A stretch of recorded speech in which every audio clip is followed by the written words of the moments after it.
If के स्थान पर अनलेस का प्रयोग, use unless in place of if. तो इफ़ के स्थान पर हम देखेंगे अनलेस का प्रयोग, तो हमें जान ले पहले इफ़ का मतलब होता है हिंदी मीनिंग यदि, और इफ़ नॉट का हिंदी मीनिंग होता है यदि नहीं, और इफ़ की जगह पे हम क्या लगाने वाले हैं, अनलेस। तो अनलेस की मीनिंग होती है इसका भी यदि नहीं। तो इफ़ नॉट इक्वल होता है अनलेस के। हमने अनलेस लगा दिया, मीन्स उस वाक्य में इफ़ है तो भी उसका मतलब यदि नहीं है, इफ़ नॉट है तो भी उसका मतलब यदि नहीं है। जैसे कोई एक ऐसा वाक्य लें जिसमें केवल इफ़ लगा हो, और एक कोई ऐसा वाक्य लें जिसमें इफ़ के साथ नॉट भी लगा हो। तो जैसे हम पहला वाक्य लेते हैं, इफ़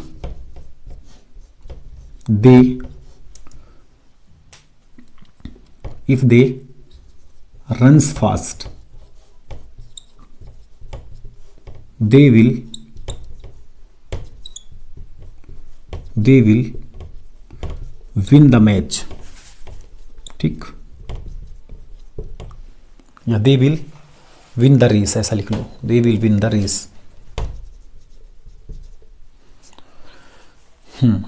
तो केवल इफ लगा है, और इफ को रिमूव करके हमें क्या बनाना है, अनलेस लगाना है। तो इफ को हटा करके जैसे ही हमने अनलेस लगाया, तो अनलेस लगाते ही इसका भाव बदल गया। इफ़ दे रन्स फास्ट, यदि वे तेज़ दौड़ते हैं, they will win the race, तो वे दौड़ जीत जाएंगे।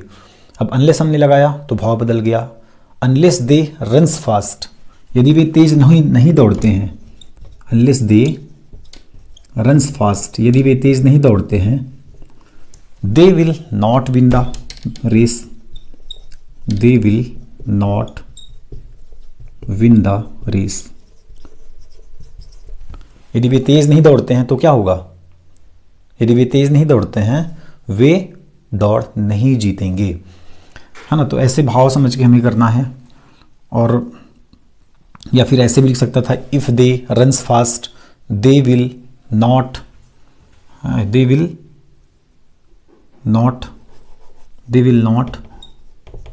लॉस द मैच, है ना। If they runs fast they will not loss the match, यदि वे तेज़ दौड़ते हैं तो वे रेस नहीं हारेंगे। तो इसका मतलब क्या हो जाता है यहाँ पे, इसका मतलब यदि वे तेज़ दौड़ते हैं तो वे दौड़ नहीं हारेंगे। अब यहाँ यदि वे तेज़ नहीं दौड़ते हैं तो वे रेस हार जाएंगे। दे विल, फिर यहाँ पे मीनिंग हट जाती, they will loss the match, ठीक है। तो ऐसे हिंदी मीनिंग से हम इसको निकाल पाते हैं बहुत आसानी से।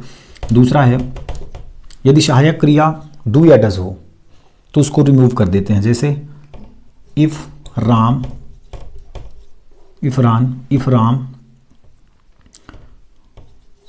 Goes to market,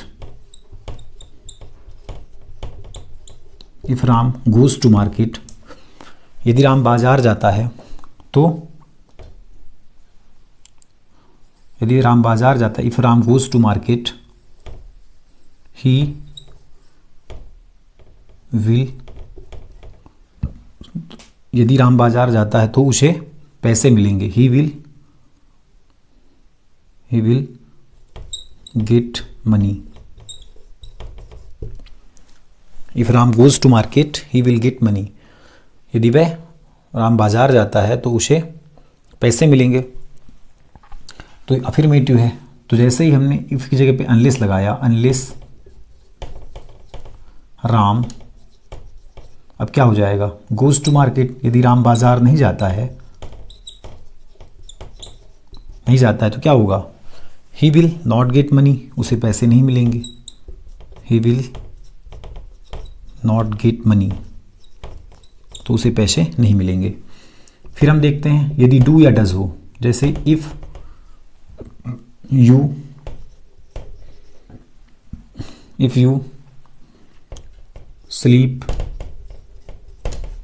sleep in night, यदि तुम रात में सोते हो, यू विल बी हेल्दी,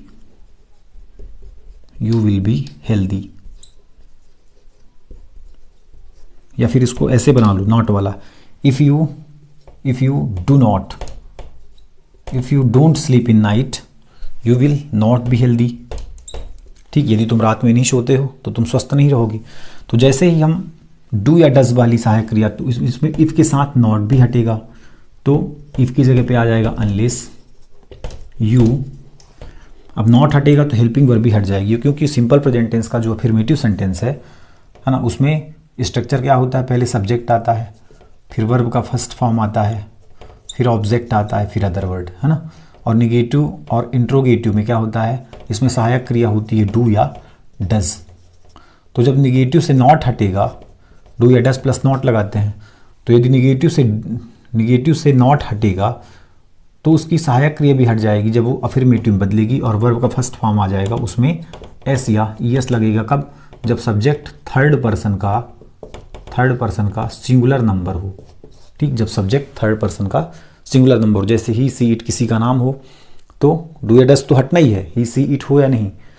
अगर ही सी इट है और डू डज हट रहा है नॉट के साथ, तो वर्ब के फर्स्ट फॉर्म में एस या ईएस लग जाएगा।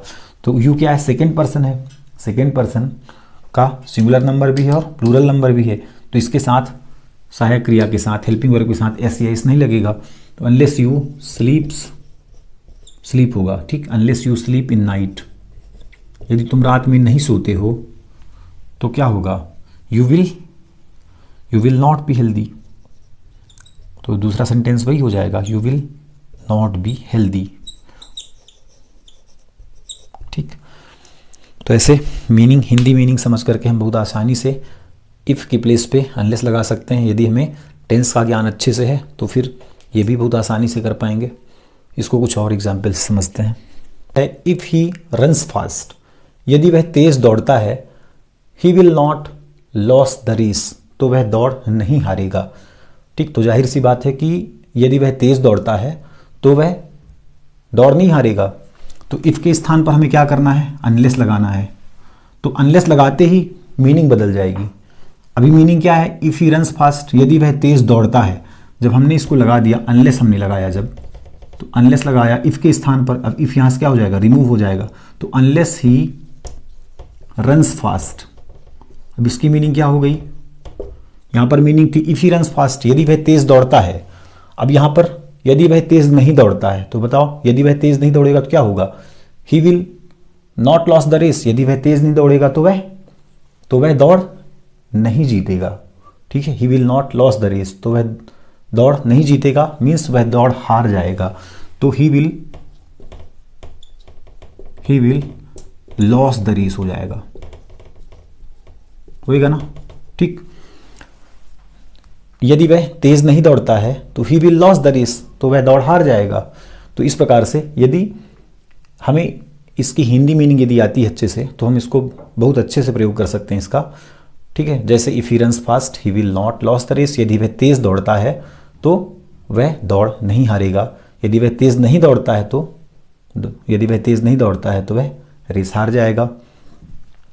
फिर इसी तरह if you don't work hard you will fail, if you don't work hard, यदि तुम कठिन परिश्रम नहीं करते हो, यू विल फेल, तो तुम फेल हो जाओगे। तो क्या करना है, इफ़ लगाना है, तो इफ़ के साथ नॉट भी रिमूव होगा ना, इफ़ के साथ नॉट भी रिमूव हो जाएगा। तो इफ़ के स्थान पर हमने क्या लगा दिया, अनलेस। ठीक, अब हमें देखना हेल्पिंग वर्ब क्या है। हेल्पिंग वर्ब डू नॉट है तो डू भी हट जाएगा, क्योंकि जब हेल्पिंग वर्ब डू या डज के साथ आएगा तो वह डू और डज भी रिमूव हो जाएगा। तो अनलेस यू, अब डू या डज नहीं, नॉट तो लिखना ही नहीं, डू भी नहीं लिखना, क्योंकि डू डज क्या है, सिंपल प्रेजेंट या प्रेजेंट इंडिफिनिट का हेल्पिंग वर्ब है। और इसको हम नॉट हटाएंगे, मीन्स अफर्मेटिव बनेगा तो मतलब ये सेंटेंस यहाँ से यहाँ तक अफर्मेटिव बनेगा तो नॉट के साथ डू भी हट जाएगा। Unless you work. ठीक, अब वर्क क्या है, वर्ब है ना। तो इसके साथ एस या ईएस नहीं आएगा, क्योंकि सेकेंड पर्सन है, केवल थर्ड पर्सन के सिंगुलर नंबर के साथ एस या ईएस का प्रयोग करेंगे जब सब्जेक्ट थर्ड पर्सन का केवल सिंगुलर नंबर होगा। तो वर्क के साथ एस नहीं लगेगा। अनलेस यू वर्क हार्ड, यदि तुम कठिन परिश्रम नहीं करते हो तो क्या होगा बताओ, इसका मतलब ये नहीं हुआ। Unless you work hard means यदि तुम कठिन परिश्रम नहीं करते हो तो यू विल फेल, है ना। यू विल फेल, तो तुम फेल हो जाओगे। ठीक, तो मीनिंग वही निकली, केवल इफ नॉट की जगह पे हमने अनलेस लगा दिया। फिर आता है if you go to market, if you go to market I will give you money. If you go to market, यदि तुम बाजार जाते हो, I will give you money, तो मैं तुम्हें पैसे दूंगा। तो यहां पे क्या हो जाएगा, इफ के स्थान पर अनलेस लगाएंगे। अब चूंकि इस सेंटेंस में नॉट नहीं है तो नॉट हटेगा नहीं, तो अनलेस लगा के सीधे unless you go to market, लेकिन मीनिंग बदल गई ना, मीनिंग बदल गई। अनलेस जैसे हमने लगाया तो यदि नहीं आ गया, यहाँ पे केवल यदि था। यदि तुम बाजार जाते हो, यहाँ पे क्या होगा, यदि तुम बाजार नहीं जाते हो तो क्या होगा, तो क्या होगा, I will give you money, तो मैं तो पैसे नहीं दूंगा। तो unless you go to market, यदि तुम बाजार नहीं जाते हो, आई विल नॉट, अब यहाँ पैसे नहीं दिए जाएंगे, आई will not give you money, तो मैं तुम्हें पैसे नहीं दूंगा। ठीक है ना, तो ऐसे भाव समझना है। यहाँ से इफ हटेगा तो सेकंड में क्या आ जाएगा, हेल्पिंग वर्ब के बाद नॉट, इसको मैंने पहले लिखवा भी चुका है। If they drink water they will be healthy, यदि वे पानी पीते हैं, दे विल बी हेल्दी, तो वे स्वस्थ रहेंगे। इफ दे, अब इफ के स्थान पर क्या आ जाएगा, अनलेस, तो अनलेस यू, अनलेस दे है, अनलेस दे ड्रिंक वाटर, यदि वे पानी नहीं पीते हैं तो क्या, तो वे स्वस्थ नहीं रहेंगे। दे will not be healthy, they will not be healthy. ठीक है, इसको वैसे भी समझ सकते हैं कि जब हमने इफ हटाया तो सेकंड में, जब हमने इफ हटाया नॉट नहीं है तो सेकंड वाले सेंटेंस में विल के बाद हेल्पिंग वर्ब के बाद नॉट आ जाएगा। और यदि हिंदी मीनिंग समझ पा रहे हो तो यदि वे पानी नहीं पीते हैं तो they will not be healthy, वे स्वस्थ नहीं रहेंगे। If he sings a song, यदि वह गीत गाता है, आई विल क्लैप, तो मैं ताली बजाऊंगा। इसका क्या हो जाएगा, इफ के स्थान पर अनलेस लगा दो, unless he sings a song, यदि वह गाना नहीं गाता है तो मैं ताली नहीं बजाऊंगा। I will not clap, I will not clap, unless he sings a song I will not clap. तो इफ हमने हटाया, यहाँ पे नॉट नहीं है तो सेकेंड वाले सेंटेंस में हेल्पिंग वर्ब के बाद नॉट आ जाएगा। या फिर अनलेस हमने लगाया, unless he sings a song, यदि वह गाना नहीं गाता है, आई विल नॉट क्लैप, मैं ताली नहीं बजाऊंगा। ठीक, ऐसे एग्जाम्पल आप और बुक वगैरह से लेकर के या फिर ग्रामर से लेकर के आप कर सकते हैं। मैंने आपको स्ट्रक्चर बता दिया कि इफ़ को कैसे रिमूव करना है, इफ़ के स्थान पर अनलेस कैसे लगाना है। यदि इसके साथ नॉट नहीं है, ठीक, यदि फर्स्ट सेंटेंस के साथ नॉट नहीं है तो सेकेंड के साथ नॉट लगेगा, लेकिन ज़रूरी नहीं कि नॉट लगेगा, उसके भाव को समझते हुए नॉट लगाना है। जैसे यहाँ पे नॉट नहीं है, लेकिन यहाँ पे भी नॉट नहीं लगा, क्योंकि इफ़ ही रन्स फास्ट, यदि वह तेज़ दौड़ता है, he will not loss the race, तो वह दौड़ नहीं हारेगा। यदि वह तेज़ दौड़ता है तो वह दौड़ नहीं हारेगा। तो अब ये यहाँ पे मीनिंग बदल गई, अनलेस ही रन्स फास्ट, यदि वह तेज़ नहीं दौड़ता है, he will loss the race, तो वह दौड़ हार जाएगा। ठीक है ना, तो ऐसे मीनिंग को हमें समझते हुए करना है, तो हम गलती नहीं कर पाएंगे। फिर तो हमें स्ट्रक्चर की भी ज़रूरत नहीं पड़ेगी, हम इसको वैसे ही हिंदी भाव से हम अनलेस का प्रयोग कर सकते हैं, और कहाँ नॉट हटेगा, कहाँ नॉट ऐड होगा, ये भी हमको पता चल जाएगा। जब हमें इन टेंसों का ज्ञान होगा, इसकी मीनिंग हम निकाल पाएंगे। ठीक, धन्यवाद।